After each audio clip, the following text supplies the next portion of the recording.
नमस्कार। गुलजार साहब ने बड़ी कमाल की बात लिखी है कि आईना देखकर तसल्ली हुई हमको कि हमको भी इस घर में जानता है कोई। मैराथन जो टेस्ट सीरीज़ चल रही है अपनी सामाजिक अध्ययन की टॉपिक वाइज, उसके अंदर 17 नंबर की सीरीज़ है। मैं हूं आपका दोस्त कवि आदि गणेश।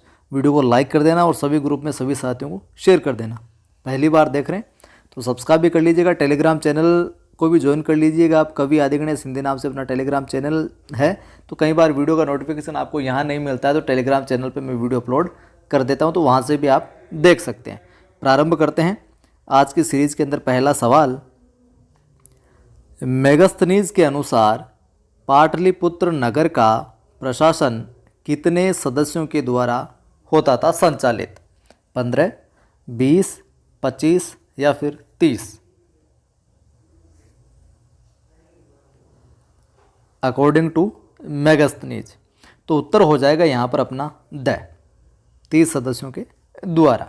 अगला सवाल, मौर्य काल में सड़क निर्माण अधिकारी कहलाता था। मौर्य काल में सड़क निर्माण अधिकारी क्या कहलाता था? एस्ट्रोनोमोई, एग्रोनोमोई, दोनों ही नहीं। अगर आपने व्याख्या यहाँ पर ठीक से देख लिए तो उत्तर दे पाएंगे। उत्तर हो जाएगा एग्रोनोमोई। तो सड़क निर्माण जो अधिकारी होता था वो कहलाता था एग्रोनोमोई, और नगर का जो प्रमुख अधिकारी होता था वो कहलाता था एस्ट्रोनोमोई, जो कि ए विकल्प के अंदर दिया हुआ है। तो नगर का प्रमुख अधिकारी एस्ट्रोनोमोई और सड़क निर्माण अधिकारी एग्रोनोमोई। अगला सवाल, और साथियों ये वीडियोज ये संकलन बहुत ही महत्वपूर्ण है, क्योंकि जो कुछ भी टॉपिक वाइज जितना कुछ भी मैटर समेट सकते हैं वो सारा मैटर प्रश्नों के रूप में समेट के आपको उपलब्ध करवाया जा रहा है। तो ज़्यादा से ज़्यादा शेयर किया करें ताकि और साथियों की मदद हो सके। अगला सवाल है, मौर्य काल में कर चोरी पर दंड मिलता था। मृत्युदंड मिलता था, शारीरिक दंड, आर्थिक दंड, या ये सभी प्रकार के दंड मिलते थे? उत्तर हो जाएगा कर चोरी पर मौर्य काल में क्या प्रावधान था? दंड का, मृत्युदंड का प्रावधान था। अगला सवाल, मौर्य काल में धम्म महामात्र का संबंध था। धर्म प्रचार से, राजस्व कार्यों से, जनता की बात राजा तक पहुंचाने संबंधी कार्यों से, या फिर वन व चारागाहों की देखरेख से?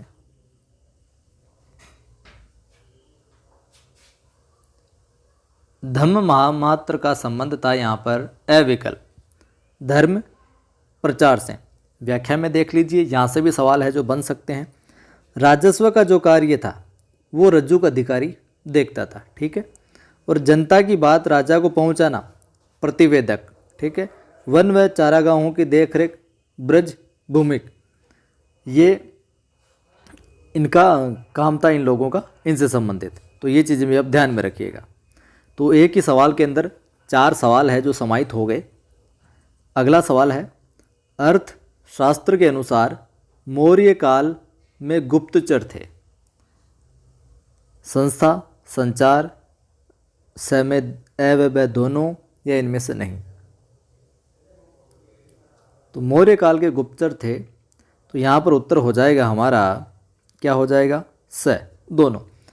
संस्था भी एक ही स्थान पर रहने वाले, और संचार भ्रमण करने वाले। आपने चंद्रगुप्त मौर्य सीरियल या फिर सम्राट अशोक वाला सीरियल अगर ध्यान से देखा है तो यहाँ पर चाणक्य द्वारा और उनके जो शिष्य था राधागुप्त, ये इनके इर्द गिर्द कई ऐसे जासूस गुप्तचर थे जो इनको सूचनाएं देते रहते थे। अगला सवाल है, मौर्य काल में न्यायालयों के प्रकार थे। 2, 3, 4, 1? व्याख्या देखने से आपको पता चल गया होगा। 2 प्रकार थे, और कौन कौन से अगर नाम पूछ लिए जाएं तो कंटक शोधन और धर्म स्थलीय, ये मौर्य काल में 2 न्यायालयों के प्रकार थे। अगला सवाल है, मौर्य काल में सीता शब्द का अर्थ था एक स्त्री का नाम, राज्य नियंत्रण, भूमि से प्राप्त आय, महिलाओं का सामाजिक समूह या फिर एक प्रथा? बताइए साहब। अच्छा सवाल है। उत्तर हो जाएगा ब। राज्य के नियंत्रण में जो भूमि थी उससे जो इनकम प्राप्त होती थी, आय होती थी, वो कहलाती थी मौर्य काल में सीता। ठीक है। अगला सवाल, मौर्य काल में कितने युद्धों का वर्णन मिलता है? 2, 4, 5, 3 प्रमुख रूप से। तो क्या उत्तर हो जाएगा? द 3 वार का, 3 युद्धों का। कौन कौन से? प्रकाश युद्ध, ठीक है, एक तो जो आमने सामने लड़ा जाता था, होता था। तृष्ण युद्ध, ये युद्धों को डिफाइन किया गया है। तृष्ण युद्ध राज्य में फूट डालकर जो होता था, और कूट युद्ध कूटनीति पूर्वक। अगला सवाल, कौटिल्य ने कितने प्रकार के दासों का उल्लेख किया है कि इतने प्रकार के दास होंगे, होते हैं? 6, 7, 9, 8। तो क्या उत्तर हो जाएगा? उत्तर हो जाएगा यहाँ पर स।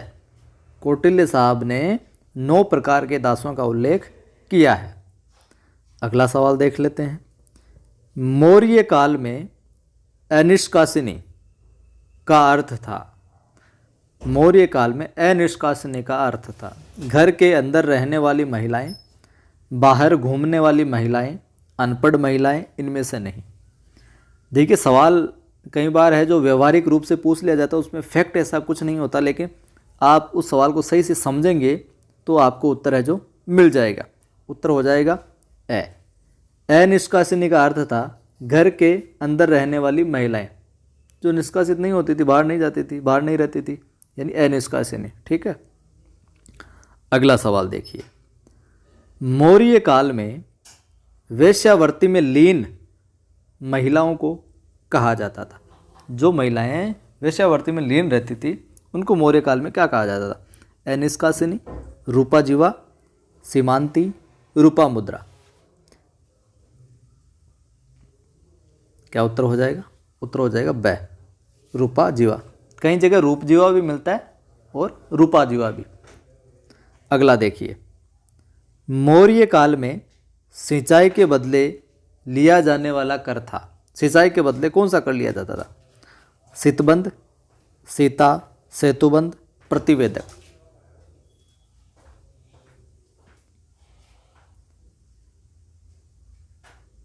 उत्तर हो जाएगा स, सेतु बंध। सिंचाई के बदले लिया जाने वाला कर कौन सा था मौर्य काल में? सेतु बंध। अगला सवाल देखिए, मौर्य काल में व्यापारियों का नेता कहलाता था सार्थवाह है, स्वार्थवाह है, मुखिया या उत्तम? बताइए साहब। जिस भी सवाल का आपको उत्तर आ रहा हो कमेंट जरूर किया करें आप, लाइक नहीं किया तो कर दीजिए। तो मौर्य काल में व्यापारियों का जो नेता था वो कहलाता था सार्थवाह। क्या कहलाता था? सार्थवाह। और सब्सक्राइब करके आप बेल आइकन को क्लिक कर लेंगे तो वीडियो का नोटिफिकेशन आपको मिलता रहेगा। कई बार नोटिफिकेशन नहीं जाता है, इसीलिए। मौर्य काल की राजकीय मुद्रा थी पण, सीता, तांबे का सिक्का या पैसा? उत्तर हो जाएगा जो मौर्य काल की राजकीय मुद्रा थी वो थी पण। क्या थी? पण। और पण है जो चांदी का सिक्का था। ठीक है। अगला सवाल, भारत में प्रचलित पहला सिक्का था पण, दिरहम, आहत या रुपया? उत्तर हो जाएगा स। भारत में प्रचलित पहला सिक्का था आहत। ठीक है। और इसका सबसे पहले उपयोग 5वीं शताब्दी बौद्ध युग में हुआ था। अगला सवाल देखिए, मौर्य साम्राज्य का पतन उनकी बिगड़ती हुई अर्थव्यवस्था थी। यह कथन किसका है? यह किसने कहा कि जो मौर्य साम्राज्य उसका पतन किस कारण हुआ? उसकी बिगड़ती हुई अर्थव्यवस्था की वजह से। डॉक्टर हेमचंद्र राय, डॉक्टर कौशाम्बी, डॉक्टर रोमिला या फिर इन सभी ने कहा? तो यहाँ पर अपना उत्तर हो जाएगा क्या? ब, डॉक्टर कौशाम्बी महोदय ने कहा कि मौर्य साम्राज्य का जो पतन हुआ था वो उनकी बिगड़ती हुई अर्थव्यवस्था की वजह से हुआ था। इत्मीनान से सुनिए, सारे प्रश्नों को यहीं याद हो जाएंगे। अगला सवाल, भारत का मैकियावली कहते हैं, या यूं कहें कि भारत का मैकियावली किसे कहा जाता है? कौटिल्य को, अशोक को, सूरदास को या वेदव्यास को? क्या उत्तर होगा? उत्तर हो जाएगा साहब यहाँ पर अपना ए, कौटिल्य को भारत का मैकियावली कहा जाता है। अगला सवाल, अर्थशास्त्र को सर्वप्रथम किसने खोजा? Doctor Romila Thapar, doctor Kaushambi, Williamson या फिर श्याम शास्त्री ने? बताइए साहब। उत्तर हो जाएगा द, श्याम शास्त्री महोदय ने खोजा था। और इससे संबंधित व्याख्या देख लेते हैं, जिसका सवाल पहले भी हमने बनाया था। क्या कि श्याम शास्त्री ने 1904 में पुणे में खोजा था, ये चीज़ भी ध्यान में रखिएगा। और इसके अंदर 15 भाग हैं, 180 प्रकरण हैं और 4000 श्लोक हैं। अगला देखिए, अर्थशास्त्र जिस शैली में लिखित है वह, या यूं कहें कि अर्थशास्त्र कौन सी शैली में लिखित है? प्रथम पुरुष, अन्य पुरुष, तृतीय पुरुष या सभी? तो साहब उत्तर हो जाएगा द, सभी। क्या हो जाएगा? सभी। प्रथम पुरुष में भी मिलता है, अन्य पुरुष में भी और तृतीय पुरुष में भी। अगला देखिए साहब, अगला देखिए यहाँ पर, मौर्य काल में भू राजस्व कुल उपज का लिया जाता था। तो कुल उपज का भू राजस्व कितना लिया जाता था? बताइए साहब। कई बार पढ़ा होगा ये सवाल, तो उत्तर हो जाएगा द, 1/6। ठीक है। अगला देखिए,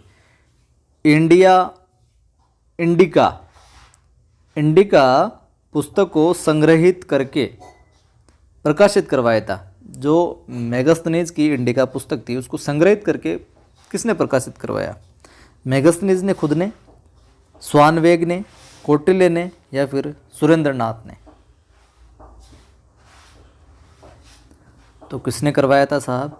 उत्तर हो जाएगा ब, स्वानवेग ने संग्रहित करके प्रकाशित करवाया था। तो जय हिंद साथियों। लाइक नहीं किया तो कर दीजिए, शेयर भी नहीं किया तो कर दीजिए।